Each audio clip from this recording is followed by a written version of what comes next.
And hello, and we welcome you back to our 2024 Sooner Athletic Conference Men's Basketball Media Day. I'm Jim Powers, Assistant Commissioner of the Sooner, and we're going to head to the western part of Oklahoma and visit with our great friends over at Panhandle State on the men's basketball side. Their head coach, Charles Belt III, and one of their outstanding basketball players, and he's so much fun to watch.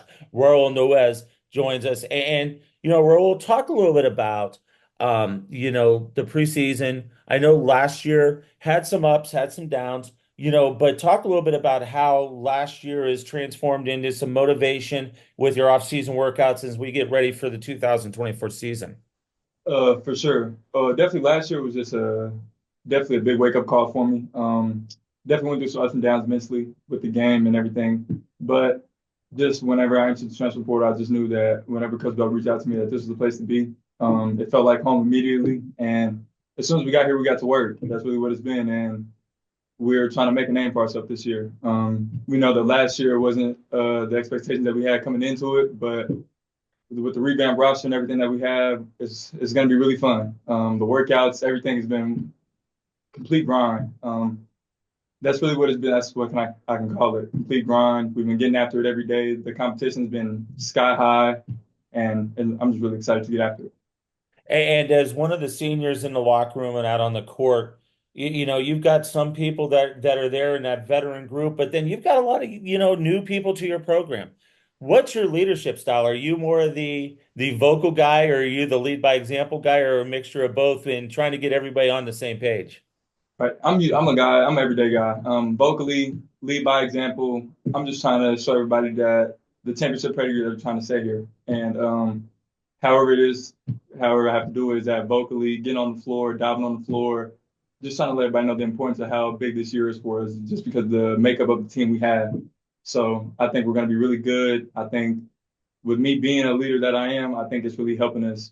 Just with the younger guys like Amari, Bison, Takai, Abdul, those young guys can look up to me, ask me questions, all those type of things, and just know that I have their back and mistakes, anything like that. So I think that's really where my role is coming in the key. Coach, talk a little bit about Raul and what he brings to the table for you guys, but also how his leadership is helping with a lot of, the new turnover of the roster a little bit.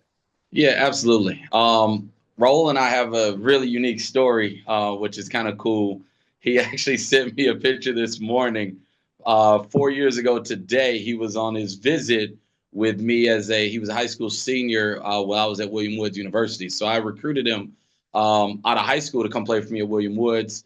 He had his journey, went to Division II Shadow State last year, and then all things everything happens for a reason, and so we reconnected, and here we are. I think our relationship, even when he wasn't playing for me, always stayed strong. I've always been a coach that values that, and so we stayed in contact, checked in with each other, and I knew from who he's always been. There's a couple things that Raul is going to bring. Number one, he's a tremendous point guard, QB1 personality, and you need that if you're going to have a collection of guys that are joining from different walks, right? When you're not building with a ton of 4-year guys that have been together year after year after year, you need a QB1 type of personality. And Raul brings that. The other thing is just when you talk about the tangible on the court, I mean, he is one of the best catch and shoot 3-point shooters that I've been able to coach. I knew that years ago, and he's only been able to improve on that. And so when you have someone that can help you stretch the floor, but also provide the vocal leadership, but also the pedigree of what it means to try to bring guys together, you get a huge asset. The other thing that he didn't mention that I will say for him is he's one of the most selfless guys that you have. And I made a point of emphasis in going out and getting this transfer group that we brought in this year to get guys that were as selfless as possible. And he's one of those. He's been one of the first to make sure everybody in the locker room knows that if we have success, then we all are able to benefit from that more so than, hey, I came here for what I could do. And I think that it speaks volumes to have someone of his caliber as a player be able to then also share that selflessness with all of our guys. Talk a little bit too about some of the young men that have come in to your program that have been with you. Some of the names that we're going to hear throughout the season out of the Aggies. Yeah. So from the returning group, Abdul Diaby is back. He last year led the sack and block shots, which was one of those stats that it was funny at the end of the year. I didn't even know that until you looked and were like, wow.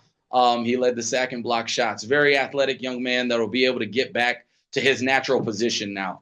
If you watched us last year, we by necessity played a lot more small ball than Coach Belt's ever played. It's not my style. I'm a very old school coach that likes to play inside out. And so we played a ton of small ball last year. So he'll be able to go back to his natural position.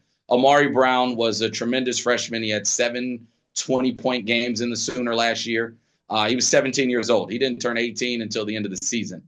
And so having him back is huge. And then Vyson Miller, Takai Chivas, and Caleb Stevens were all guys that played roles and had some minutes last year. A little bit more later on in the season as we began, like every coach, kind of look at the outlook of the season. You want to see what you got with a few guys also. And so, as we began to transition into big picture mode, got some opportunities and was able to do some stuff. So that's it. We only returned 5 guys with, again, statistically, Abdul and Amari both being double-figure scorers last year and carrying a brunt. And then, I've changed my philosophy this year. I've always been the recruit high school coach, and the Sooners not built like that. Let's just be honest. The Sooner is a grown man league, and it's how you have success in this conference. And so I made it a point to go out and get men, and we brought in total about 16 new bodies, new guys, but 8 transfers that we believe are immediate impact guys, and with great pedigree, great backgrounds, and extremely selfless. So really, like I said, really excited to see them come together. I think that's the big question that we all had. And I told them this from the jump, right? Is if we're individuals, we're not going to be good. That's just the facts. But if they can handle a we, not me approach individually, each of them are very special in their own right. No doubt about it. And Raul, you got to love the system that Coach Belt's got because, he mentioned about you being able to distribute, but also just a pure catch and shoot type of player. But the one thing that you guys have is a great mix of inside out. You've got some great guys in the post, but you then adding you and some of the others into the mix. That system now gets a lot better and a lot longer too. Talk about how much fun it is to play in that system. Man, it's crazy because I was just telling my roommate, his name is Bryce Langford, 6'10" big man. I was just telling him he made my job so easy just because every time you get it down there, it's just everybody sucks in. It's just open shots for me. So I think it's going to be really fun. I mean, we play fast, we play aggressive, we defend, and we rebound. I think that's what people in the SAC are going to realize. That's really, it's not going to be any pushovers anymore, and we're here now. Coach, talk a little bit about your non-conference schedule. Gonna play McPherson, play Bethany. You're going to go down to Canyon, Texas to play one of the top teams in Division II NCAA in Texas A&M, West Texas A&M, who I've had a chance to see at the Division II Elite Eight many, many times. But talk a little bit about how your non-conference schedule is going to get you guys set up and ready for the Sooner schedule. We'll talk about the SAC here in a few minutes. Absolutely. When I began to kind of put together our schedule this year, we knew we were going to play McPherson because we had played them last year. I wanted to really work with Coach for us have that be a very early game. They're a very well coached team. He does a very good job of having a team that's built very much like the teams in our conference. He gets a great mix of transfer guys. They're returning 2 all-league players. They have a very dominant center in Store, and Rose is a tremendous point guard, right? And so when you look at that balance and you start to try to project what our league will look like, we're going to get a taste of conference basketball, if you want to say, right out the gate. And their team, I think last year were right in that middle point with the KCAC. I mean, they're always right there. And then to have to do that on the road will be very big for us. And then just given our location, you always want to try to find another game. You never want to go anywhere and only play one. So working with Bethany, it's coach's first year there, and so we were able to make that work. It's only about a 10-minute difference between the two schools, so it ends up being logistically really nice. And again, he's in a very similar boat we were in last year, taking over a program, going to be looking to put his stamp on it and really get give them a look at, hey, this is what high level competition is going to look like, as he's got a lot of new guys as well. And so it's a really good opening weekend. It's going to be a test to be on the road, get us back on the bus, and get comfortable and get used to that. West Texas A&M, any of the exhibition games are always they're always interesting. I think jokingly, my history, if you look through, everybody knows that Coach Belt, I've played Division IIs. I used to be a Division II coach. Right. We've never really taken those games much. It's often been a rest day. If you look through box scores of a lot of those previous games, it's a rest day. This year for us is very different. These guys want to compete.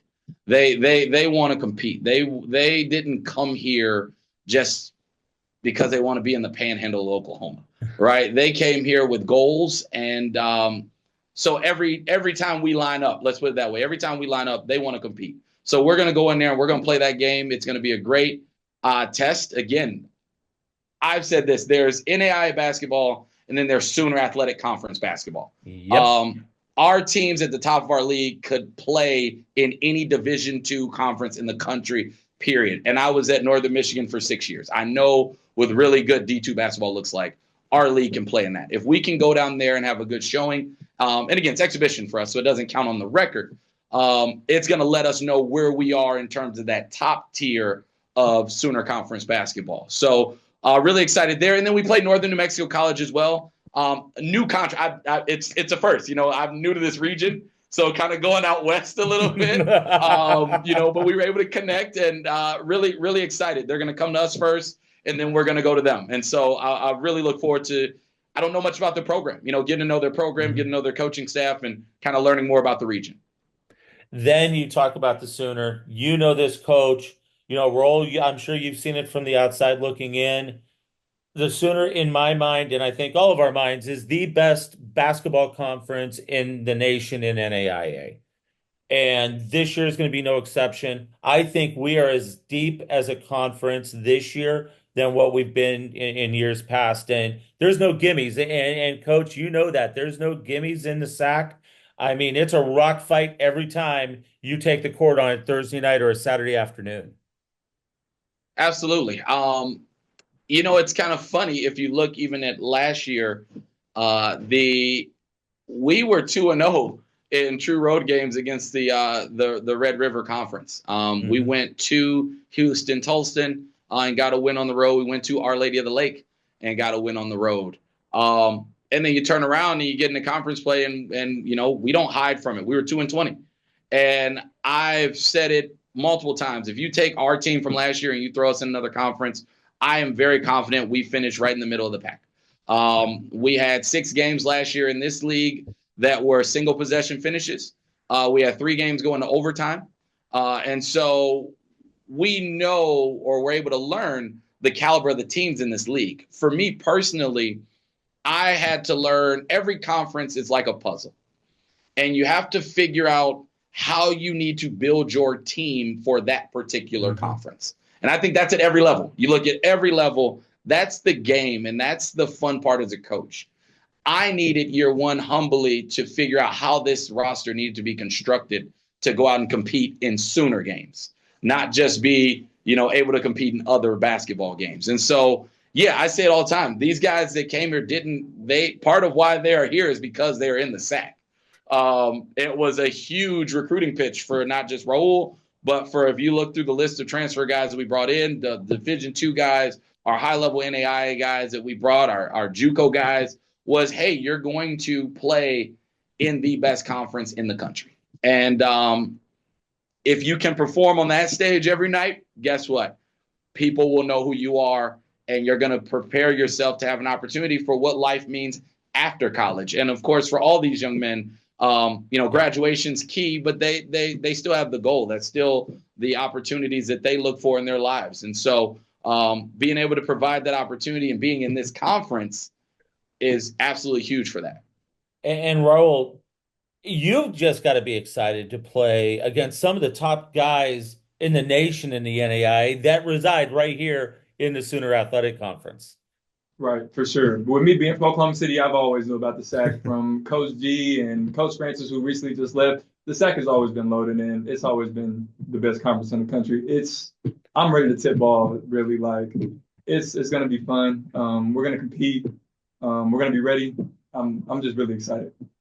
And the atmosphere that you guys get there down at Goodwell is just unbelievable. And the community support as well. Talk a little bit about, first off, Raul, how excited are you you're now getting into the community? How much fun is it going to be able to play in front of that fantastic fan base? It's going to be really fun. Just from the little buzzes around, I hear everybody's ready to watch basketball.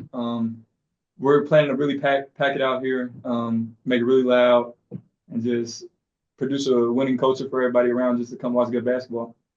And for you, Coach, now that you're experienced it for a year and you know what it's all about to play, there at your arena in the field house, the buzz has got to be really, really cool this year.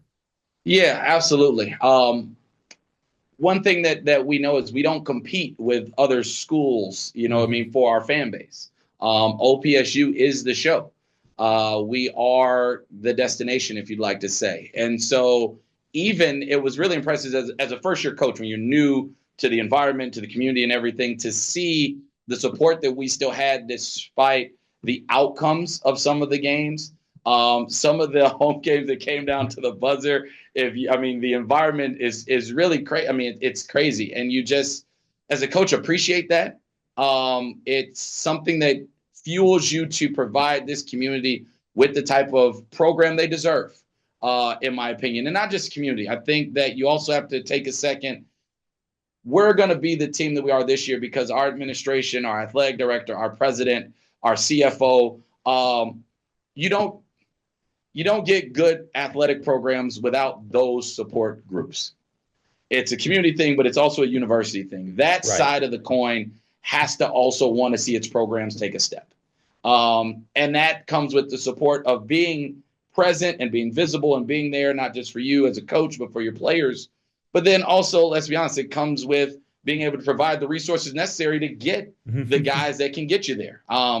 NAIA basketball more so, and again, I've been at every level, more so than any, is if we're being honest, is a have and have nots. It is. It's how NAIA is built. And the people that invest in their programs to be successful, there's a reason why you don't see a lot of parity. The programs that are good, coaches come and go, players come and go, those programs remain good because the culture they've created and the support that they have. And I just can't give enough kudos and praise to our administration, our athletic director, Vicky Esparza, for the conversations we had this spring that got us to this point. The university's ready. We're ready. And because of that, it's exciting to bring this to this community. And so we know they supported us when we were on the other side of the coin. We look forward to what the support will be when we begin to put this product on the floor. Well, I'm excited to see you guys. I'm excited to see, the new pieces to the puzzle that you talked about a few minutes ago on the live streams. It's going to be a lot of fun to follow you guys this year, and I can't wait to see how everything's going to translate for y'all. Really appreciate it, Jim. I'm grateful for us to be able to do our media sit downs. Love everything that you do for our league as well, and continuing to put us out there in the forefront and not just acknowledge, but really share our stories as a conference and really let people know that, again, I think we all do as coaches and all of us within this umbrella, we're the best league in the country. And we look forward, OPSU, to representing our league. Absolutely. Well, guys, thanks so much for the time. Appreciate you. And it's going to be fun to follow you guys the rest of the way. So have a great season. We'll talk to you all soon. Thanks a lot, Jim. Appreciate it. Talking with us from Panhandle State, their head coach, Charles Belt III, also their outstanding student athlete and terrific basketball player, Raul Nunez, joins us. And it's going to be a great year to follow OPSU. So don't sleep on the Aggies this year. They're going to be a lot of fun to follow. When we come back, we'll continue talking to some of our great coaches and student athletes here on the 2024 Sooner Athletic Conference Men's Basketball Media Day.